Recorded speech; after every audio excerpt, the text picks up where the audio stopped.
What's going on, everybody? LK here, back at it again with another video, and today some Guilty Gear XX Accent Core plus R. I know it's a mouthful. So this game recently got the complete rollback done now, so I figured I would make some more videos about it, both matches and some intro guides. A lot of the info on this game is pretty in-depth because this game, Guilty Gear XX, is pretty old. So I wanted to do a really quick beginner's guide of some things I think are really important when you're starting the game. So what's cool about this game right now, I mean, everyone is really strong. No one is bad or trash. All the characters are really unique. There's a few ways you can win the game, which is kind of nice. And of course, it's an ArcSys game with rollback, so that's probably the main reason you're even here in the first place. So for starters, who to play? I'm not going to be the guy to tell you, oh, you need to play a beginner character like Sol or Kai. Some people tend to disagree with me on this, but I say pick the character you want to play. This game is a pretty rough and unforgiving game. I kind of meme about in Dragon Ball how people like hate getting hit by GT because like they actually have to block for once because they're gonna die. But in this game, if you get knocked down, you are seriously going to die. It's a really unforgiving game. So it would be much cooler for you to play and die when you're playing a character you like Faust or Ino, rather than some character you could give two shits about like Kai or Holy Order Soul. Now, if you care about playstyle a little bit and not just appearance, I will quickly go through the character summary, a really short basic summary. I don't want some Guilty Gear vet to pull up and be like, oh my god, you're oversimplifying this character. That's the whole point. So Cliff is kind of weird. He kind of just hops around and swings. Jam is really loud and she just flails. I'm not gonna lie, I'll keep it a buck. This guy's kind of weird and he's broken. He's wearing jeans this version, and he's kind of like a zoning with pokes style of character. Chip is a crackhead. He's super fast and has really good buttons. Anji has a really weird super jump, and he has a lot of armor moves, so if you like swinging big buttons, you can pick him. Dizzy is a little bit more technical, and you play with summons, but she can also fly. She's really fast. Alba is really weird. She is a mode change character. Like, she has a weak mode and a powerful mode and an ultra powerful mode. Johnny's for combo monsters. Slayer is for people who don't want to block. Milia is for gentlemen. Just kidding. If you like knocking people down and kill them, you can pick Milia. Holy Order Soul is like a fast-paced kind of rush-down character, as is Sol, but a lot of people also say Sol is kind of a grappler. I agree. Kai is like your Ryu function. Good pokes, good fireballs, etc. Robo Kai is pretty unique. It's a meter management, half meter management, half rush down. He's really weird. If you just like weird character concepts in general, like if you're the type who like, say like Captain Ginyu in Dragon Ball or something, you'll probably be pretty interested in him. Mei is a pretty simple character who just kind of hops around and hits buttons, not gonna lie. This is a true puppet character. Eddie, you have to control two characters at the same time. It could be quite difficult to learn, and apparently he's really difficult to play on pads, just keep that in mind. This is controlling the screen of projectiles. Once you get his balls on screen, you can hit them, they bounce around. This is UI Goku on crack, aka a hyper defensive character that relies on counters and guard cancels. This character is fucking broken. Item throw character, you toss items, control neutral. I guess you fly or something, I have no fucking idea. I literally don't know what she does besides fire those explosions. And this is a cute witch that has good mix-ups. So either pick the character that you think just looks cool, or you pick the character that has a playstyle that you like. I had to do a combination of both. I fucking love Milia, and she has a playstyle I like. I play her. So next, some basics. So first, let's learn your first combo. We use what is called the Gatling system for this. So if you played games like Marvel vs. Capcom, you probably know about the chains.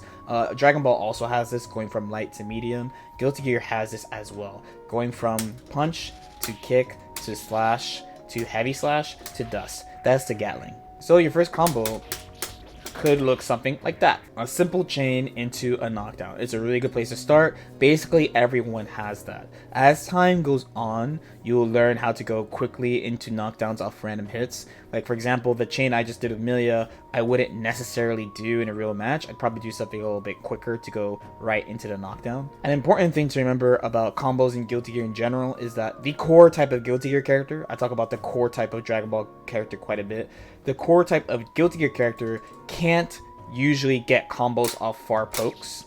but they usually get combos when they're close. So most characters have a way to go into like a full combo if you're close or get a clean hit. In Milia's case, you do something like that.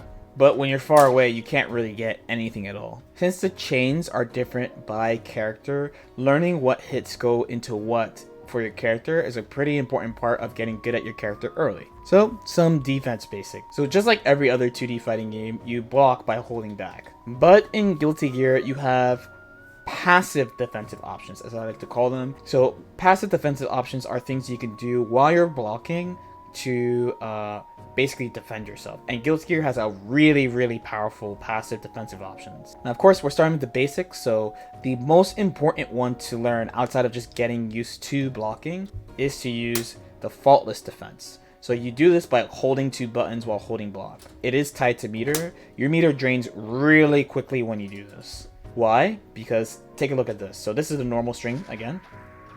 But now let's add faultless defense.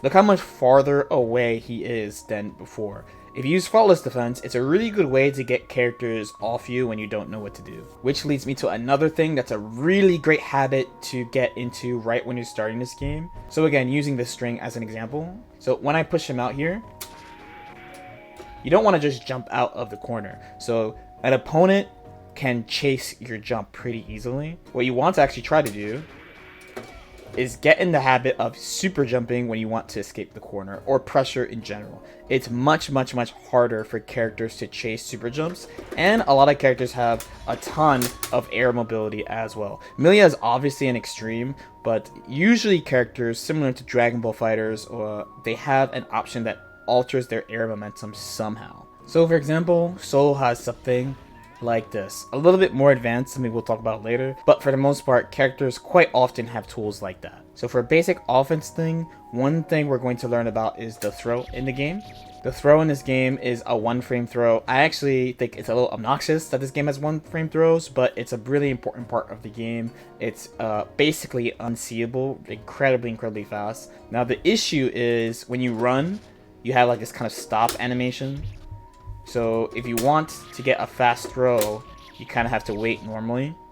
So the way you fix this is by braking with the faultless defense that we learned before. So you dash and you tap FD, you'll stop immediately. So if you combine this with throw, you get a very fast throw. Definitely try to make this a habit really early on into the game. And the last thing I want to talk about to just round this all out is your knockdown plan, like your set play basics. So again, in this game, knockdowns, when you get them, the opponent cannot vary their timing at all. If you're a character that has something that you can place on the opponent, like Milia,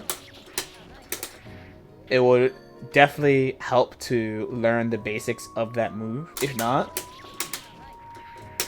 you can at least try to learn some type of safe jump. So the main thing that's going to come up actually when you're just starting the game is a pretty big issue actually, is a situation that's like this. So let's say you get a knockdown, you run up to keep your offense, right? Now, because this game has a 1-frame throw, wake up throw is a really prevalent, strong option. So the first thing you're going to want to try to really build out is, how do you beat this? The answer varies by character, but there's a few things you can do. One, you could do a move that puts you airborne. So in this case, my hair car, I can't throw it, so I get hit. Another thing you can do is just space yourself. So here, I get counter hit trying to throw because she's not in throw range. Another thing you can do is cross up. Similarly to the first example, I'm airborne, but I also go behind them. Same idea. And finally, the last thing you can do is use a move that is straight up throw invincible. Not all characters have this. Usually they give this to characters who don't naturally have moves that just get them off the ground. So in the case for a character like Milia, she has a bunch of things like the cross up I just showed you, hair car, Bad Moon. She has a bunch of moves that just get her airborne, so she's fine. As opposed to a character like Jam, who has a straight up throw invincible move. Being able to beat Wake Up Throw is a really easy way to just beat your friends really quick, because Wake Up Throw is that powerful of an option, and some characters get really good return. You either get a knockdown, or you get a combo into knockdown, or something. Okay, hopefully that helped. I'm gonna be trying to drop like one Guilty Gear video like a week or so for a while. Strive is coming up next year, so I'm pretty excited for that, especially if they drop another beta so people get to try more characters. I did definitely say I wasn't really feeling the first Strive beta, but my character wasn't in it. Definitely one thing that's really big about Guilty Gear to me is that you get really attached to your character.